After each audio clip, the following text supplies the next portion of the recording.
हर हर महादेव। दोस्तों, स्वागत है आप सभी का एक बार फिर से। मेरे देवाधिदेव महादेव आप और आपके परिवार पर अपनी कृपा दृष्टि सदा सर्वदा बनाए रखें। दोस्तों, यदि आप अपने जीवन में सुख समृद्धि चाहते हैं, धन वैभव चाहते हैं, अपने जीवन के हर क्षेत्र में सफलता पाना चाहते हैं, व्यापार में तरक्की चाहते हैं, नौकरी में प्रमोशन चाहते हैं, अपने बच्चों का भविष्य उज्जवल बनाना चाहते हैं, तो आप बिल्कुल सही चैनल पर आए हैं। यदि आप पहली बार हमारे इस चैनल पर आए हैं तो चैनल को सब्सक्राइब करके बेल आइकन जरूर दबाइएगा। दोस्तों, शास्त्रों के नियमों के अनुसार इन 3 स्त्रियों को श्रावण सोमवार का व्रत कभी भी नहीं रखना चाहिए।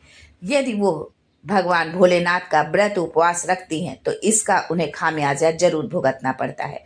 दोस्तों, हिंदू धर्म में सावन के महीने को बहुत ही पावन और पवित्र माना गया है। ये समय शिव की आराधना के लिए सबसे उत्तम है। सावन के सोमवार में व्रत करने से महादेव अतिशीघ्र प्रसन्न होते हैं और अपने भक्तों पर अपनी कृपा दृष्टि बरसाते हैं।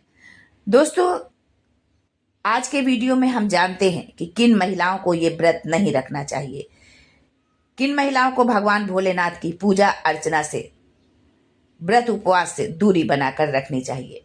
लेकिन आगे बढ़ने से पहले आपसे रिक्वेस्ट करती हूँ कि वीडियो को लाइक करिएगा, दोस्तों को शेयर कर दीजिएगा, और अगर आपने अभी तक चैनल को सब्सक्राइब नहीं किया है तो चैनल को सब्सक्राइब करके बेल आइकन जरूर दबाइएगा।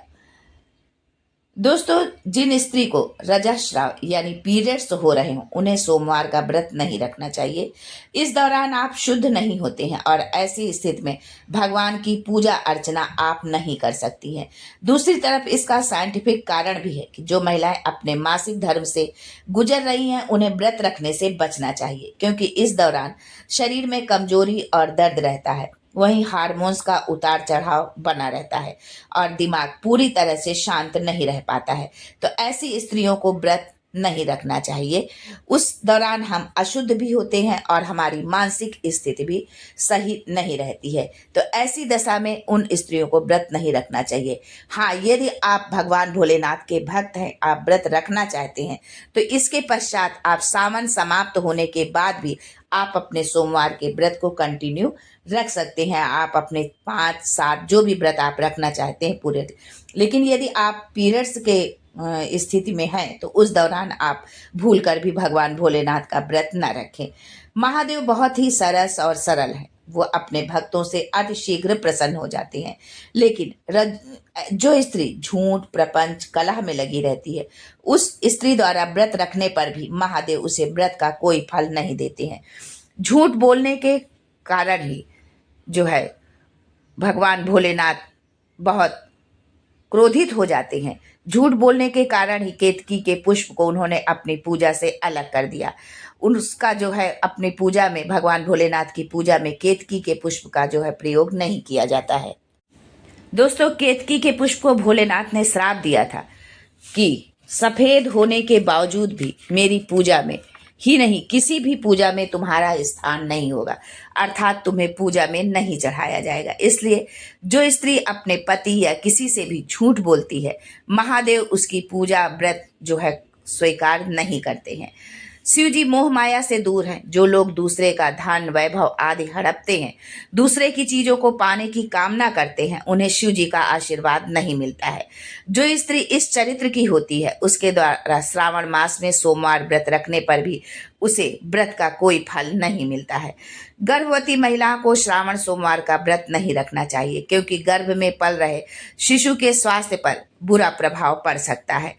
उसके शिशु के साथ साथ जो है उस गर्भवती स्त्री को भी स्वास्थ्य संबंधी कोई कुछ परेशानी हो सकती है।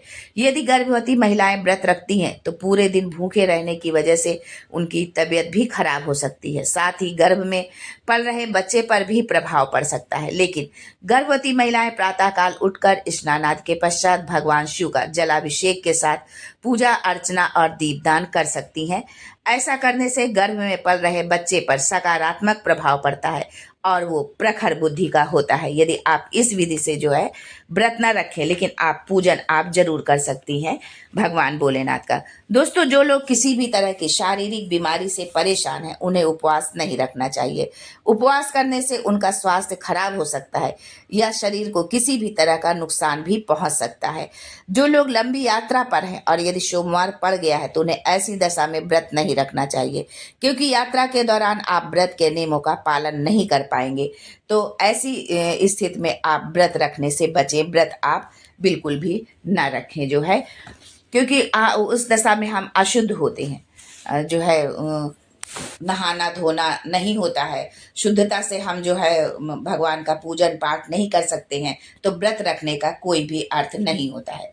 दोस्तों, जिन स्त्री पुरुष ने विवाह नहीं किया है मगर सनातन हिंदू संस्कृत के अनुसार अग्नि के समक्ष 7 फेरे नहीं लिए हैं, तो ऐसे दंपति को व्रत नहीं रखना चाहिए। अगर वो व्रत रखते हैं तो उन्हें व्रत का कोई फल नहीं मिलता है। साथ ही भोलेनाथ और माता गौरी के क्रोध का सामना भी करना पड़ सकता है। दोस्तों, वर्तमान समय में सभी के पास समय का अभाव है या किसी और कारण से भी कोर्ट मैरिज कर लेते हैं, यानी उन्होंने विवाह तो किया है पर हिंदू संस्कृति के अनुसार विवाह नहीं किया है। ऐसे दंपति को सावन सोमवार का व्रत नहीं रखना चाहिए। कहने का तात्पर्य है कि ऐसी स्थिति में यदि पति पत्नी दोनों एक साथ पूजा व्रत करते हैं तो उसका कोई लाभ उनको नहीं मिलता है। इस तरह के लोगों को पूजा भगवान भोलेनाथ के व्रत भले ही वो रखें, पूजा पाठ करें, लेकिन उसका कोई फल नहीं मिलता है। दोस्तों, बुजुर्गों को भी व्रत नहीं रखना चाहिए। जिनका स्वास्थ्य अच्छा है, वो बुजुर्ग जिनका स्वास्थ्य अच्छा है, यानी कि वो पूर्ण रूप से शारीरिक रूप से स्वस्थ है, तो वो व्रत रख सकते हैं। लेकिन अगर आप किसी भी बीमारी से ग्रसित हैं, जैसे मधुमेह, उच्च रक्तचाप, थायराइड जैसी बीमारी से परेशान हैं, तो आप उपवास रखने से बचें। भगवान भोलेनाथ बड़े दयालु हैं, वो अपने भक्तों के एक लोटे जल से भी प्रसन्न हो जाते हैं। तो आप पूजा अर्चना ही करें, व्रत ना रखें। मान्यता है कि जो कुंवारी कन्या श्रावण मास में भगवान भोलेनाथ का व्रत रखती है, उसे उसका मनचाहा वर मिलता है। और सुहागने अगर ये व्रत रखें तो उनके पति की आयु लंबी होती है, घर परिवार में सुख समृद्धि आती है। भगवान भोलेनाथ का आशीर्वाद उनको और उनके परिवार को मिलता है। इस व्रत में नमक का सेवन नहीं करना चाहिए, साथ ही दिन के समय सोने से भी बचना चाहिए। दोस्तों, यदि आप शारीरिक रूप से यदि आपको नमक की आवश्यकता है तो आप व्रत वाले नमक का सेवन कर सकते हैं, क्योंकि स्वास्थ्य से कोई खिलवाड़ नहीं होना चाहिए। यदि आपको ज़रूरत है, आप बीपी के मरीज है, आपको नमक की ज़रूरत है जो है भोजन में, तो आप जो है एक समय जो है आप नमक खा सकते हैं। शाम के समय जब आप भोजन करते हैं उस समय आप नमक खा लें। आप फलाहार ले रहे हैं या आप जो है अन्न खा रहे हैं, जो भी आप खा रहे हैं उसका संकल्प आपको पहले से ही लेना होता है व्रत में, कि आज मतलब हमने इस तरह से हम आपके इस व्रत को महादेव संपन्न करेंगे, हमारा व्रत निर्विघ्न रूप से पूर्ण हो। इस तरह से संकल्प लेने के पश्चात आप जिस तरह से आपने संकल्प लिया है उस तरह से आप अपने व्रत को आप अपना पूरा करें जो है। और उसके पश्चात आप भोजन ग्रहण करें। भगवान भोलेनाथ की पूजा का, आपके व्रत का आपको पूरा फल अवश्य मिलेगा। तो आज के लिए बस इतना ही। महादेव आप और आपके परिवार पर अपनी कृपा दृष्टि हमेशा बनाए रखें।